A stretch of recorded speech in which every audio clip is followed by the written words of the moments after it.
খুবই ভালো লেগেছে। যদি আমি ওনার সাথে 4 বার মানে 8 বছর এই চৌধুরী পাবলিক লাইব্রেরিতে সদরে ওনার সাথে একই কমিটিতে ছিলাম। বিশেষ হয় না যে আনোয়ার সুস্থ দেহের একজন অধিকারী এবং তার মধ্যে কোনো কোপাঠও ছিল না।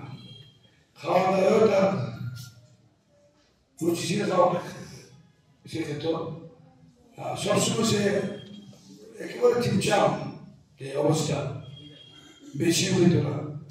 ঈদের এই অবস্থাতে সে মারা যাবে এটা কোনোভাবেই আমাদের বিশ্বাস নেই।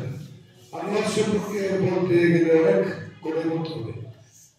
আনোয়ার আমার বন্ধু, আমার এক ব্যাচ জুনিয়র ছিলেন, কিন্তু আমরা পরে রুমে আমরা রাখি, তখন আমি কানে কানে তাকে জিজ্ঞেস করেছিলাম যে কষ্ট হচ্ছে কিনা। সে আমাকে বললো হচ্ছে। আমি বললাম তাইলে আমরা কেন তুমি বাধা দিচ্ছ কিনা সিলেটে নিয়ে যেতে। পরে বললো আরেকবার মুখ দিয়ে বললো না, মানে নেওয়ার দরকার নেই। অনেকক্ষণ অপেক্ষা করতে করতে আমরা একটা অ্যাম্বুলেন্সও কথা বলি। পরে কথা বলে যখন আমি জাকিরকে ফোন নম্বর দিয়ে অফিসে আসি, তো অফিসে আসলে আমার এত খারাপ লাগছিল যে আমার মনে হয়েছে যে তার মুখটা দেখে যে সে হয়তো সে মনে করছে যে সে হয়তো আর বাঁচবে না, এরকম একটা আমার কাছে মনে হয়েছিল। আমি নুরুল হামিদের দিকে জোল আরো যারা সহকর্মী, আমাদের কিছু জুনিয়র বন্ধু, তাদেরকে বলেছিলাম যে সে হয়তো বুঝে ফেলেছে যে সে আর বাঁচবে না, বা কিংবা সিলেটে নিয়ে গেলেও সে সুস্থ হবে। এরপর থেকে আমি একটু অস্বস্তি বোধ করছি, কারণ একেবারে মানে নিজের হাতে এরকম মৃত্যু আমি এর আগে যে পাঠাগারে সে সদস্য নির্বাচিত হয়েছে, তারপরে আইনজীবী সমিতির আমাদের 19 তারিখে নির্বাচন, সেখানে আবার প্রার্থী, এবং কেউ এটা অন্যভাবে নেই। সবাই বলছে যে সে তো আসলে কাজের লোক, সুতরাং এবার আমার বিশ্বাস যে এবার সে বিপুল ভোটে নির্বাচিত হতো। এবং পাঠাগারে আপনারা যারা আছেন আনোয়ারকে বারবার, এবং আনোয়ার কোন নির্বাচনে সে পরাজিত হয় না। প্রজন্ম থেকে প্রজন্মান্তর যেন আনোয়ার বেঁচে থাকে, এবং আনোয়ারের মতো মানুষ আসলে আমাদের সমাজে বহু বেশি প্রয়োজন। তো আমরা এখন আসলে 30 তারিখে আমাদের যে হবে, আসলে দুঃখ লাগবে যে একজন নির্বাচিত সদস্য সে কিন্তু আসলে এক পরিচিত, সে আসলে পরিচয় সবার উদ্দেশ্যে চলে গেল। তো আমরা সবাই আনোয়ারের পরিবার, আসলে তার যেহেতু নির্দিষ্ট পরিবার নাই, আমরা আনোয়ারের জন্য দোয়া করি, এবং আমরা যতদিন জীবিত থাকবো আনোয়ারকে ততদিন বাঁচিয়ে রাখি। সবাই ভালো থাকবো। মানুষ আপনারা আসতে পারেন, এটা আসলেই বিষয়কর। উনি যে সত্যিকার অর্থেই একজন ভালো মানুষ ছিলেন, ভালো লিডার ছিলেন, এটাই বোঝা যায়। আর একটা ব্যাপার আপনারা বলছেন, দেখেন যে লয়ার হিসেবে লয়ারদের মানে পার্সোনালিটি তো খুব ভালো পরিচিত সমাজ দেয় না, ভালোভাবে সম্মান করে না।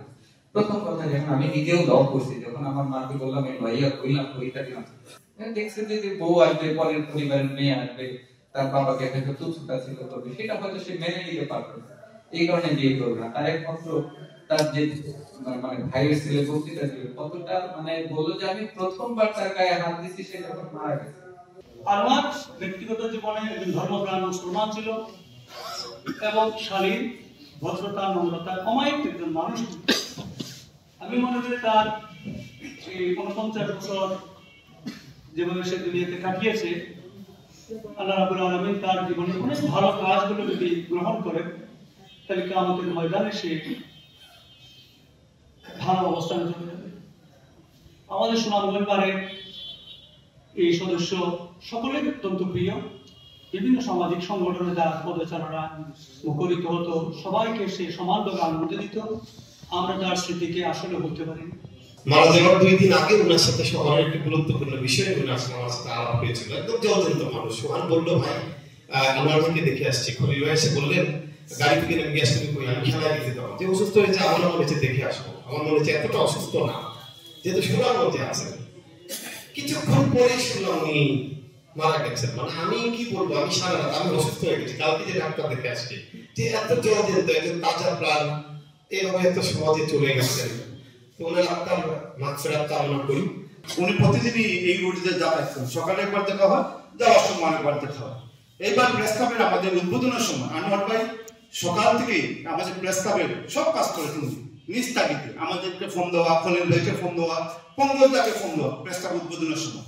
আনোয়ার ভাই এমন একটা মানুষ, এই আপনার পারিবারিক নির্বাচনের সময় বলতেছেন তুমি ভোট দিব। আমি বলছি আপনার জন্য ভোট চাওয়া লাগবে না, আমি ভোট চাবো আপনার জন্য।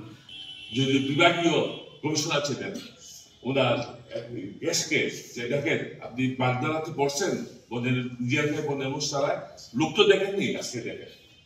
এইরকম কিছু নিজের থেকে বনের মুস্তারানোর লোকরা থাকে বলে শহরের কিছু প্রতিষ্ঠান চলে।